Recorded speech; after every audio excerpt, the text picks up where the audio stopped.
বইগুলিকে পোকায় কেটেছে। তাহলে এই বাংলার ছোট্ট বাক্যটির একদম ডিটেলড ব্রেকডাউন আমি আপনাদের সামনে উপস্থাপন করার চেষ্টা করছি। জাস্ট ভিডিওটি দেখতে থাকুন। দেখুন, আমি কিন্তু বলতে পারি, দেখুন বইগুলিকে, এটা কিন্তু আমি নিঃসন্দেহে বলতে পারি বই প্লাস গুলি প্লাস কে। দেখুন এইভাবে কিন্তু আমি ভাঙতে পারি, বই প্লাস গুলি প্লাস কে, অর্থাৎ বইগুলিকে। এরপর দেখুন পোকায়, পোকায় অর্থে আমি কি করতে পারি, পোকা প্লাস অন্তস্থ, এভাবে ভাঙতে পারি। এরপর দেখুন এটা হলো পোকায়, এরপর দেখুন কেটেছে। তাহলে কেটেছে অংশটা আমি কিভাবে বিভক্ত করব, দেখুন কেটেছে মানে এটাকে আমি সাধু ভাষায় বলতে পারি যে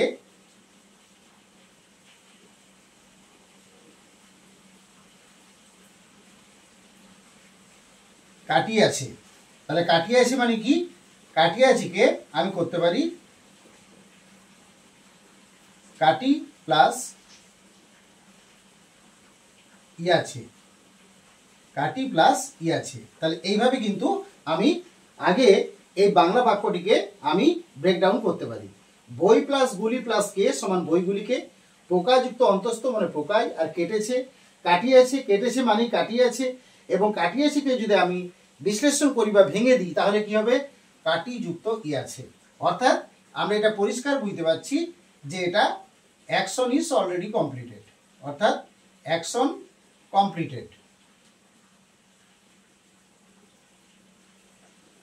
অ্যাকশন কমপ্লিটেড অর্থাৎ কাজটি সম্পূর্ণ হয়ে গেছে। সুতরাং যেহেতু কাজটি সম্পূর্ণ হয়ে গেছে, সুতরাং এই ক্ষেত্রে আমরা প্রেজেন্ট পারফেক্ট টেন্স বা পুরাঘটিত বর্তমান কাল ব্যবহার করব বা সেই সূত্র দিয়ে বাক্যটি আমরা গঠন করব।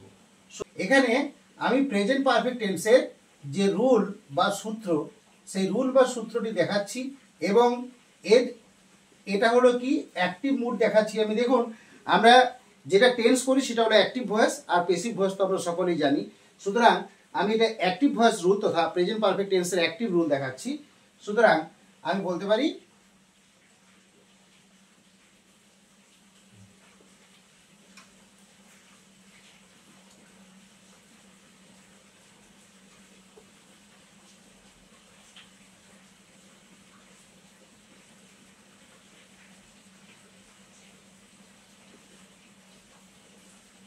দেখুন আমি বলতে পারি সূত্রে subject plus have oblique has plus main verb V3 অর্থাৎ প্রধান ক্রিয়াপদের থার্ড ফর্ম প্লাস আদার্স বা অন্যান্য। তাহলে subject plus have oblique has plus main verb V3 plus others, এইভাবে কিন্তু আমি প্রেজেন্ট পারফেক্ট টেন্স অর্থাৎ পুরাঘটিত বর্তমানকালের অ্যাক্টিভ যে ভয়েস সেটাকে আমি বলতে পারি।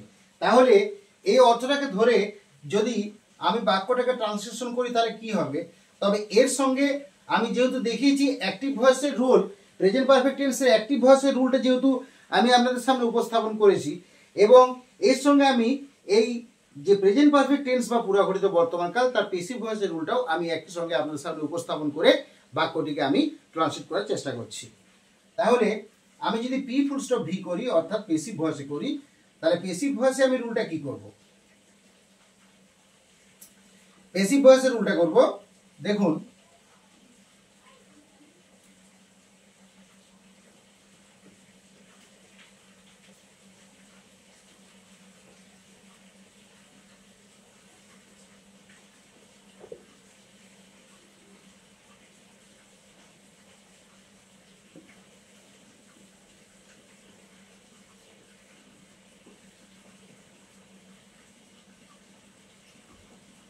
দেখুন আমি প্যাসিভ রুলে করতে পারি object plus have oblique has plus been plus main বা V3 plus by plus subject, এই রুলটা।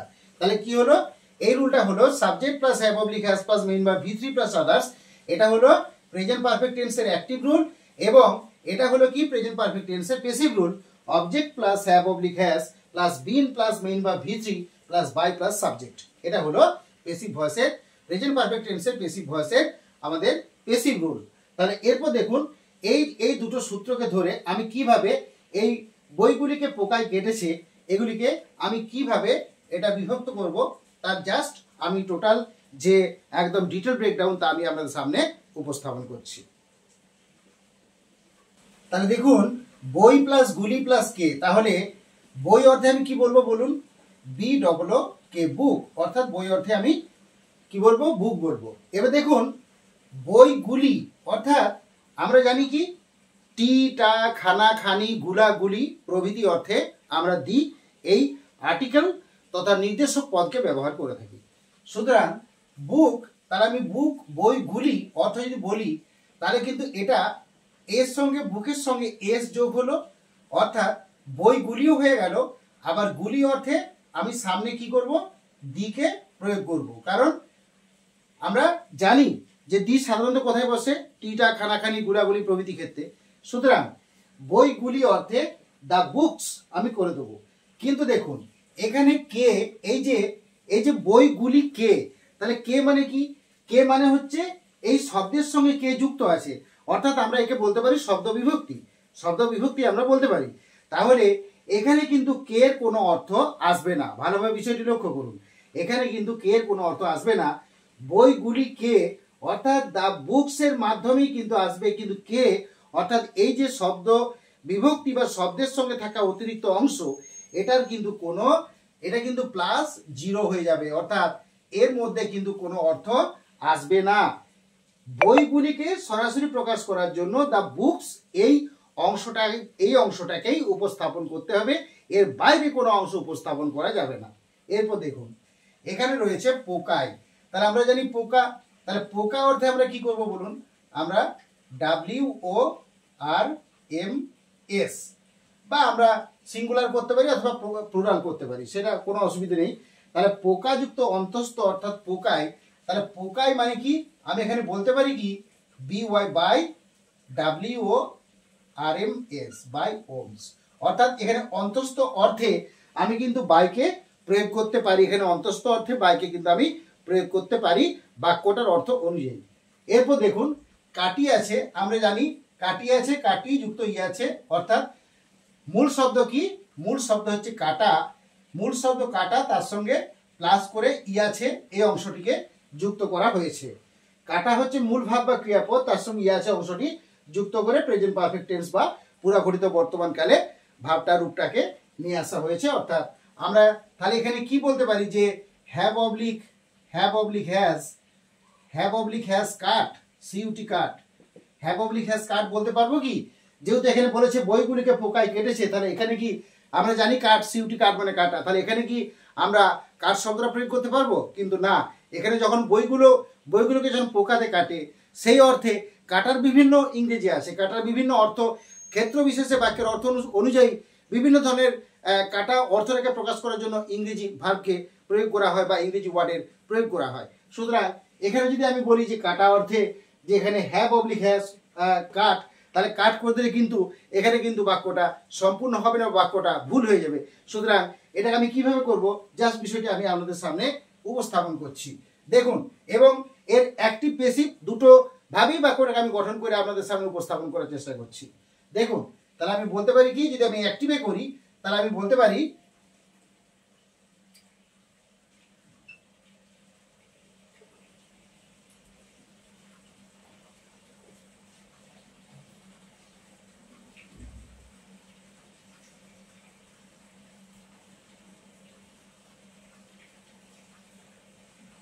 দেখুন আমি বলতে পারি ওমস হ্যাভ, ওমস দেখুন এখানে ওমস আছে অর্থাৎ প্লুরাল আছে বলে আমি এখানে হ্যাভ করেছি, এখানে প্লুরাল থাকার জন্য আমি এখানে হ্যাভ করেছি।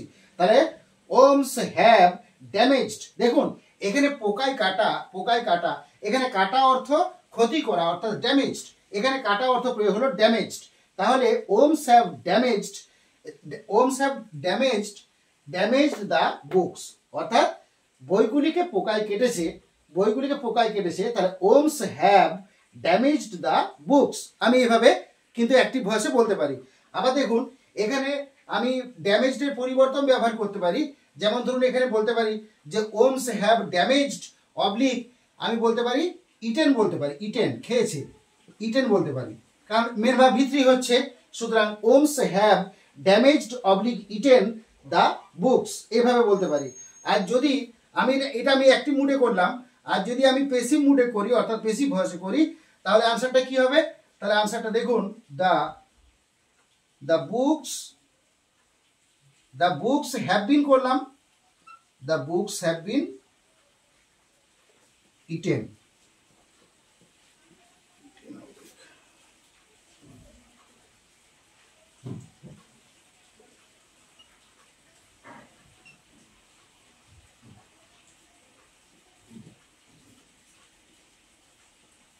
দেখুন আমি যদি পেসিভে করি তাহলে আমি বলতে পারি the books have been eaten oblique damaged, the books have been eaten oblique damaged by worms oblique insects. আমরা এখানে পোকা অর্থে আমরা এখানে ওর্মস বলতে পারি অথবা ইনসেক্টস বলতে পারি। সুতরাং the books have been eaten oblique damaged by worms oblique insects. সুতরাং এইভাবে কিন্তু অ্যাক্টিভ এবং পেসিভ রুল ফলো করে এবং বাক্যটিকে টোটাল আমি একদম ডিটেলড ব্রেকডাউন করে আমি বিষয়টিকে আপনাদের সামনে উপস্থাপন করার চেষ্টা করেছি। আশা করি বিষয়টি আপনাদের ভালো লাগবে। যাই হোক, ক্লাসটি আমি এখানে শেষ করলাম। ক্লাসটি কেমন লাগলো অবশ্যই কমেন্টের মাধ্যমে জানাবেন। যদি ভালো লাগে লাইক, সাবস্ক্রাইব, শেয়ার অতি অবশ্যই করবেন। So finally thanks to everybody for watching my video. Thank you.